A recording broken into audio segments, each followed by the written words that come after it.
HD கனடாவின் இன்றைய முக்கிய செய்திகள். இலங்கை செய்திகள். சிங்கள பௌத்த பிக்குகளை காட்டுமிராண்டித்தனமாக பின்னாலிருந்து மாற்றும் சக்திகளை இந்த பேரினவாத அரசு கண்டும் காணாமல் இருந்து வருவதாக பொத்துவில் தொடக்கம் பொலிகண்டி வரையான மக்கள் எழுச்சி இயக்கத்தின் இணைப்பாளர் தவத்திரு வேலன் சுவாமிகள் தெரிவித்தனர். சிங்கள பிக்கு ஒருவர் தமிழர்களை வெட்டிக் கொள்வேன் என அடாவடியாக சொல்லிக் கொண்டிருக்கும் போது அவருக்கு எதிராக இதுவரையில் எந்த நடவடிக்கையும் எடுக்கப்படவும் இல்லை, கைது செய்யப்படவும் இல்லை என அவர் தெரிவித்தார். மட்டக்களப்பு சித்தாண்டியில் கடந்த 55வது நாளாகவும் மயிலத்தமடு மாதவனை மேய்ச்சல் தரை பண்ணையாளர்கள் முன்னெடுத்து வரும் போராட்டத்தில் கலந்து கொண்டு தவத்திரு வேலன் சுவாமிகள் உண்ணாவிரதம் இருந்தனர். இன்று காலை தொடக்கம் மாலை வரையில் பண்ணையாளர்களுடன் இந்த போராட்டத்தில் இணைந்து கொண்டார். இந்த போராட்டத்தில் கொழும்பு சிவில் சமூக செயற்பாட்டாளர் ரொக்கி பெர்னாண்டோ, பொத்துவில் தொடக்கம் பொலிகண்டி வரையான மக்கள் எழுச்சி இயக்கத்தின் இணைப்பாளர்களான அருட்தந்தை ஜெகதாஸ் அடிகளார், எஸ் சிவனோகநாதன் உட்பட பலர் கலந்து கொண்டனர். இந்த போராட்டத்தில் கால்நடை பண்ணையாளர்கள், அவர்களின் குடும்ப உறுப்பினர்கள் என பெருமளவானோர் கலந்து கொண்டனர்.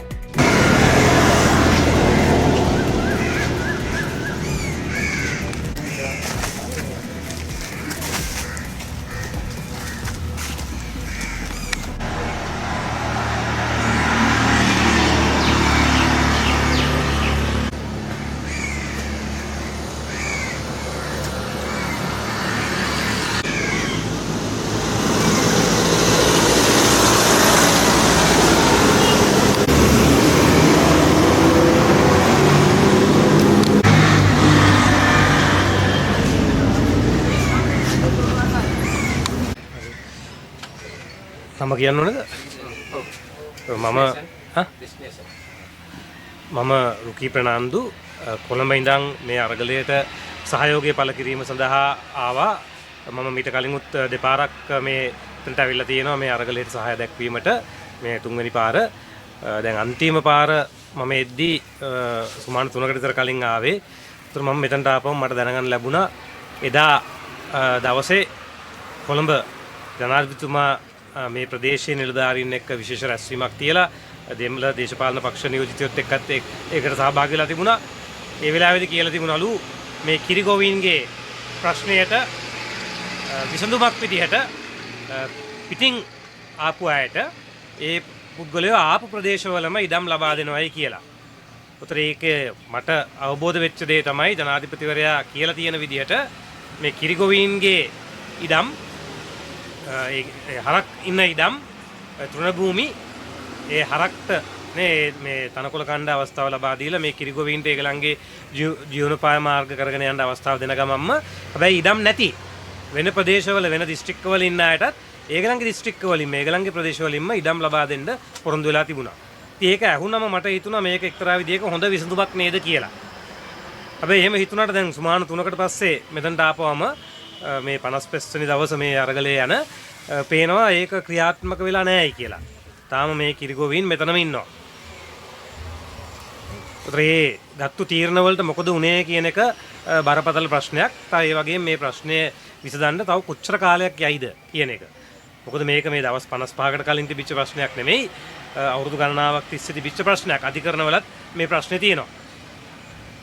ඒ වගේම මේ ළඟදී ආරංචි වෙච්ච දෙයක් තමයි මේ අරගලය කරන අයට විවිධ හිංසා පීඩා වෙනවයි කියලා.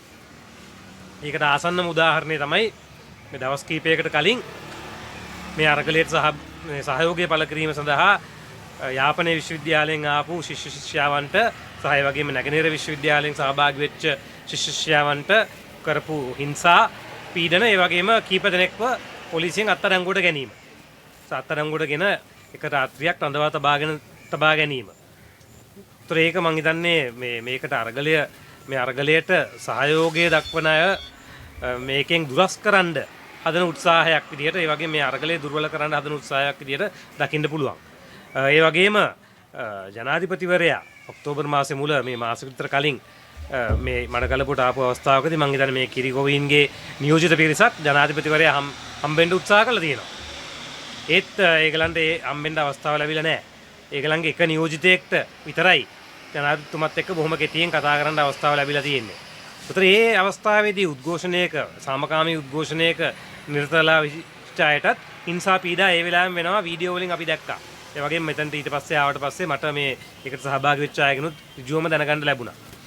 ඒ වගේම අද මට දැනගන්න ලැබුණා තාමත් මේ විශ්වවිද්‍යාල ශිෂ්‍යයන්ට ඒ ජනාධිපතිවරයා ආපුවම තිබිච්ච උද්ඝෝෂණයට සහභාගී වෙච්ච අයට විරුද්ධව තාමත් නඩු කටයුතු පවත්වගෙන යනවායි කියලා. ඒතර එක පැත්තකින් මේගොල්ලන්ගේ ජීවනෝපාය මාර්ගයට විශාල හානියක් අගතියක් වෙලා තියෙනවා. අනිත් පැත්තෙන් මේ ජීවනෝපාය මාර්ගය නැවත ලබා ගැනීමට අරගල කරද්දී ඒකට විරුද්ධවත් හිංසා පීඩාවලට මුහුණ පාන්න සිද්ධ වෙලා තියෙනවා. මම හිතනවා මේ තත්ත්වය අපි ඉක්මනට විසඳුම් ලබා ගන්න ඕනේ. එක පැත්තකින් මේ අරගල කරද්දී ඇතිවන හිංසා පීඩා නවතින්න ඕනේ. ඒ වගේම මේ ස්ථිර විසඳුමක් ලබා දෙන්න ඕනේ මේ ජීවනෝපාය මාර්ග පිළිබඳව ප්‍රශ්නයට. මම හිතනවා අපි මේ පිට ආපු අය ඇයි මේ ඩිස්ත්‍රික්කයට ආවේ කියන එක ගැන හිතලා බලන්න වෙනවා. sorry.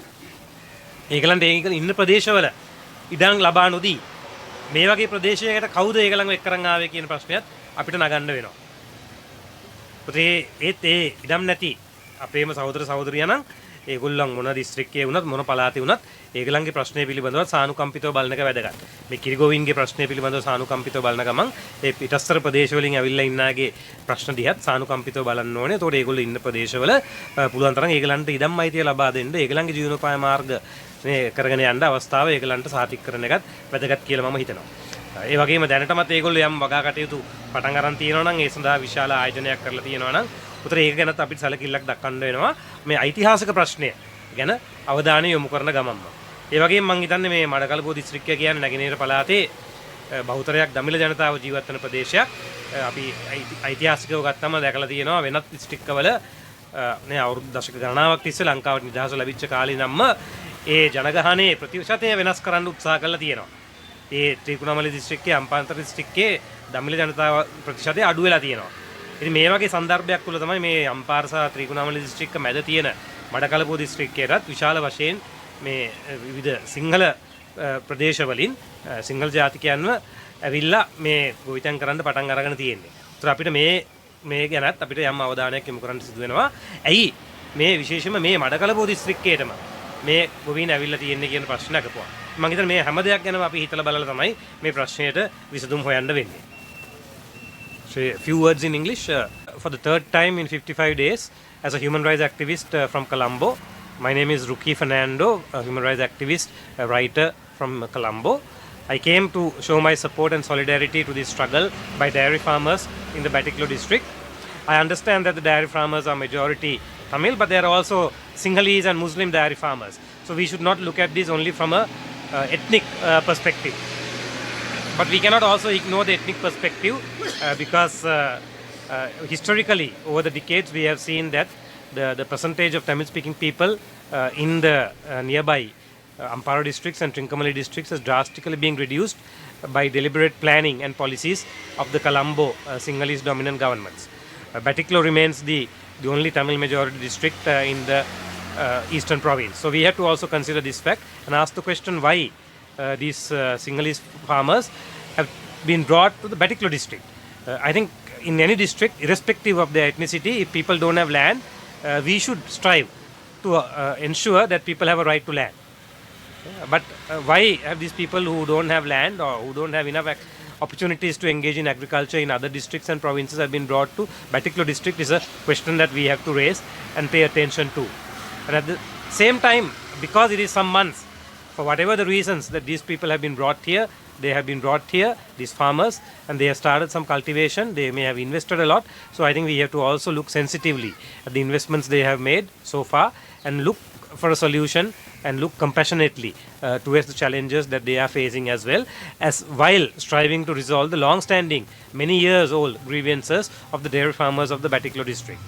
The struggle here is about livelihood, it's about land, it's about identity. And it's a 55-day struggle and there is no solution in sight yet. Last time when I was here, about 3 weeks ago, I learned from the farmers here who are engaged in the protest here that the president had a meeting on that same day with various government officials and representatives of Tamil political parties in Colombo and had offered to resolve this problem to ensure that the dairy farmers will have access to their traditional lands and their cattle will have access to the grazing lands. But as I understand today, that has still not happened. And I also heard that the President has said that the people who don't have land in other districts and provinces will be offered lands in their own districts and in their own provinces. As far as I know, that has also not yet happened. So we need to look at why the President's promises are not being kept. Also, these people tell me that they have not received anything in writing yet.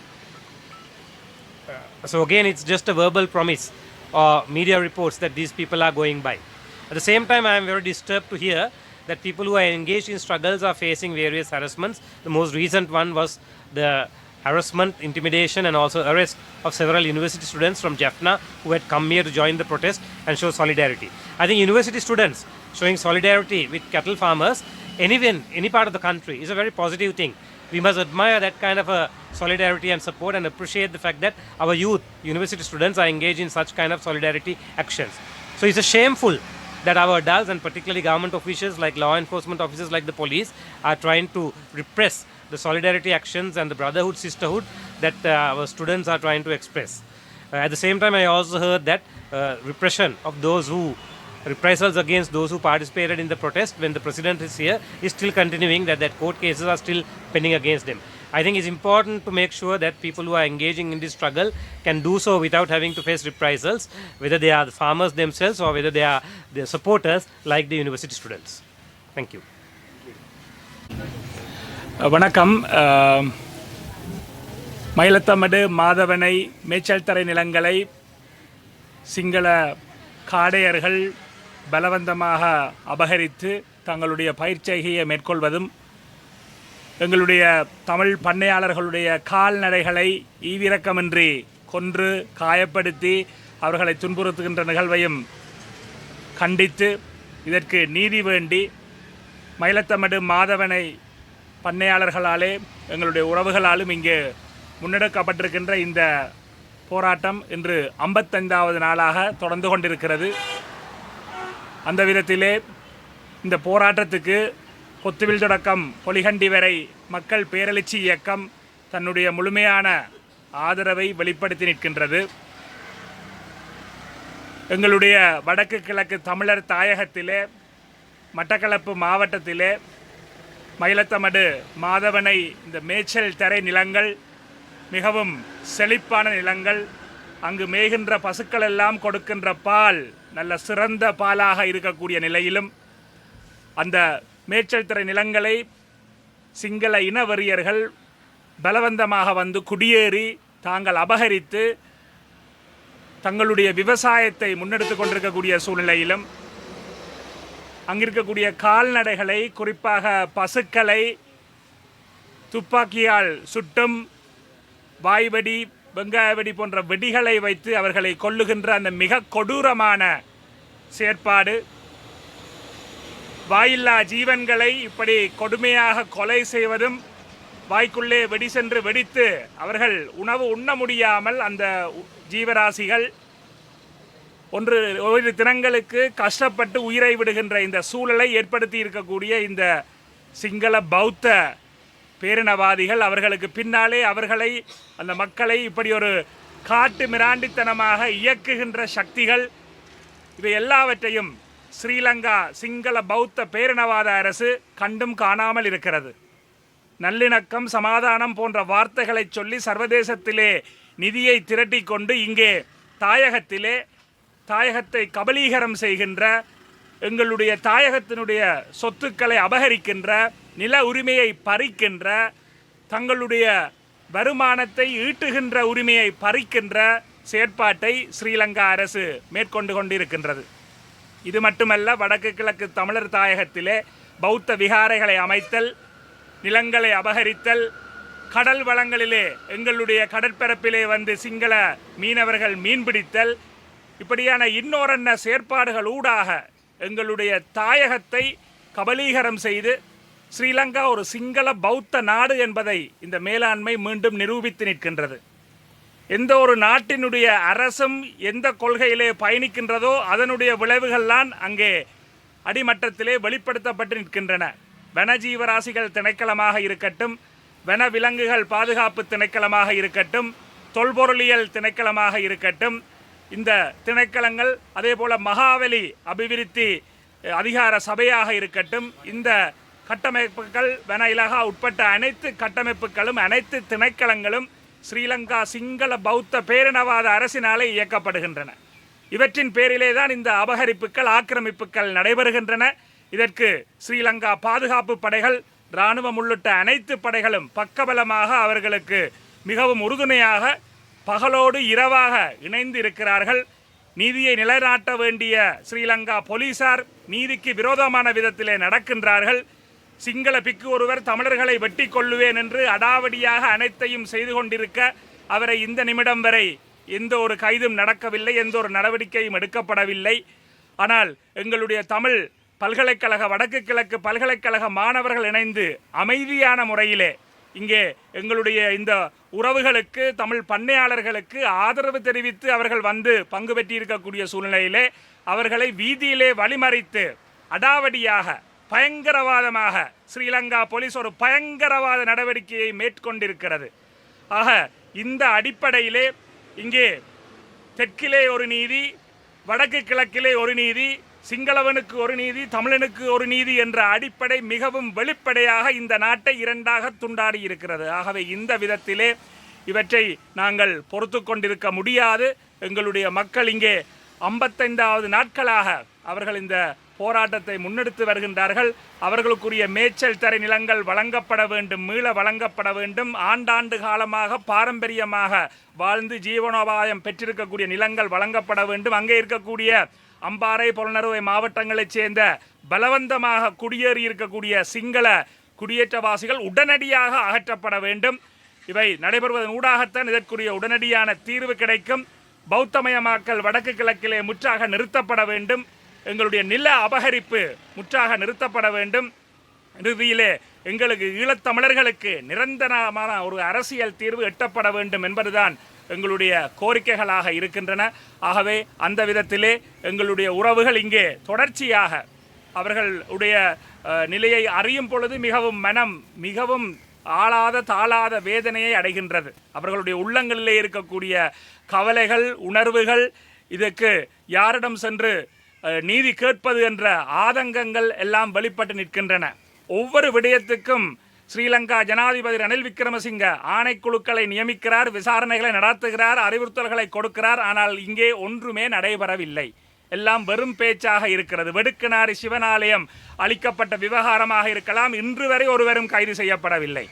Kurunthur மேல விவகாரமாக இருக்கலாம், எங்களுடைய வழிபாடுகளை மேற்கொள்ள முடியவில்லை. இப்படி வடக்கிலும் கிழக்கிலுமாக தமிழர் தாயகத்திலே நடக்கின்ற அனைத்து பிரச்சனைகளுக்கும் ஒரு கண் துடைப்பாக சில விடயங்கள் சொல்லப்படுகின்றனவே தவிர செயற்பாட்டிலே எதுவுமே இல்லை. ஆக இந்த அடிப்படையிலே சர்வதேசம் இந்த விடயத்திலே தலையிட்டு ஈழத்தமிழர்களுக்கான நிரந்தர ஒரு அரசியல் தீர்வை சர்வதேசம் பெற்றுத்தர வேண்டும். வடக்கு கிழக்கிலே சர்வதேசத்தினுடைய ஏற்பாட்டிலும் கண்காணிப்பிலும் நடாத்தப்படுகின்ற பொதுசன வாக்கெடுப்பின் ஊடாகத்தான் ஈழத்தமிழர்களுக்கான நிரந்தர அரசியல் தீர்வு எட்டப்படும் என்ற எங்களுடைய பொத்துவில் தொடக்கம் பொலிகண்டி வரை மக்கள் பேரெழுச்சி இயக்கத்தினுடைய நிலைப்பாட்டையும் இந்த இடத்திலே சொல்லி எங்களுடைய உறவுகளுக்கு நாங்கள் தொடர்ந்தும் ஆதரவு வழங்குவோம். எங்கெல்லாம் எங்களுடைய இன விடுதலைக்காக, உரிமை போராட்டத்துக்காக போராட்டங்கள் முன்னெடுக்கப்படுகின்றனவோ அங்கெல்லாம் எமது ஆதரவு இருக்கும் என்பதை இதோடு தெரிவித்துக் கொள்கின்றோம். நன்றி. Good evening. I am Velan Swamigal, spiritual leader and civil activist, and we here, three of us are here, the joint coordinators of Pottuviltu Polihandi P2P People's Uprising Movement. Today we have come here to support our people here who are farmers. They are doing a protest for last 55 days for their grazing lands, and also their cattle are killed by Sinhala extremist people in Mailathamadu and Madhavana, which are situated in Batticaloa district, Eastern Province. So nearly 1,000 families, Tamil farming families, have lost their grazing lands, and these Sinhala people, Sinhala extremist people, have forcefully occupied and forcefully they have grabbed the land in Mailathamadu and Madhavana, and they are killing the cattle, especially cows, and damaging and attacking them. And because of that, our farmers couldn't do anything. And we support for the justice. And this matter has been taken to the Sri Lankan state. And so far, no justice is assured. So in this point of time, we request the international community to intervene, and immediately the Simhala settlers should be removed from Mailathamadu and Madhavana, and that area should be declared as grazing lands for the Tamil farmers, and they should be allowed to do their cattle growing and all other activities there as though they were doing it for thousands of years in the past. So we request the international community to intervene into these matters, especially in northern eastern provinces where the Tamils' homeland is there. All these arbitrary arrests by the Sri Lankan police and all these protests are oppressed by the Sri Lankan state. So human rights activists and civil activists should be allowed to express their views and allowed to conduct their protest in a peaceful manner. So, and also we request the international community to conduct and monitor a referendum for the Tamil people's permanent political solution. Thank you.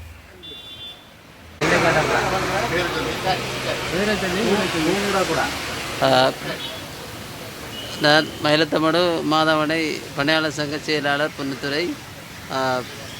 இன்று இங்கே எங்களது இந்த அறவழி போராட்டத்துக்கு முதலில் வருகை தந்த எங்களுடைய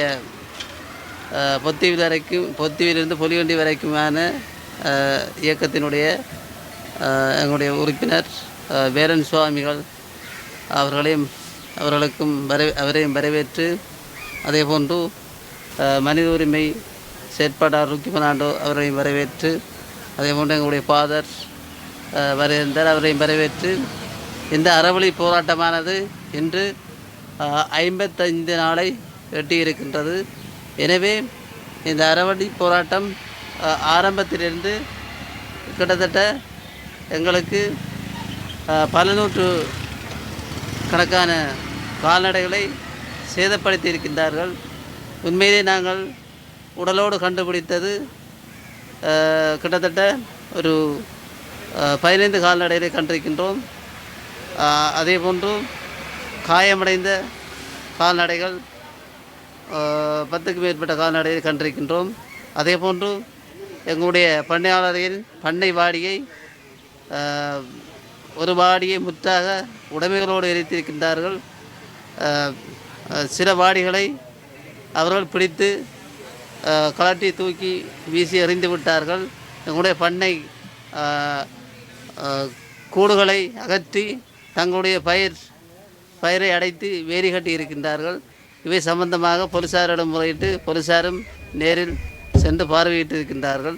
எனவே இவ்வாறான அவல நிலைகளை எங்களுக்கு ஏற்படுத்துகின்ற இந்த சட்ட விரோத செயற்பாட்டாளர்கள் உண்மையிலே இந்த நாட்டின் பிரஜை என்ற வகையிலே நாங்கள் மனவேதனைப்படுகின்றோம்.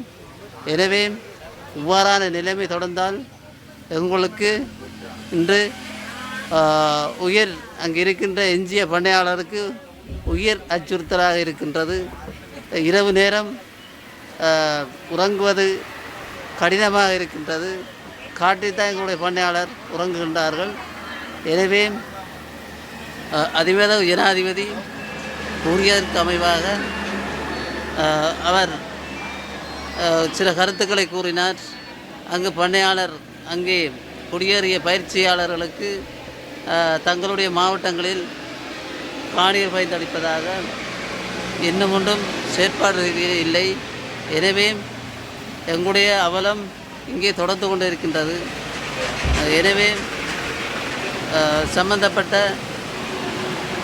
லேண்டோடு, அதாவது நிலத்தோடு சம்பந்தப்பட்ட மகாவலியாக இருந்தாலும் சரி, வேறு ஏதாவது திணைக்களமாக இருந்தாலும் எங்களுடைய நிலை அறிந்து எங்களுடைய மேய்ச்சி தரையை விட்டு தர வேண்டும் என்று கேட்டுக்கொள்கின்றோம்.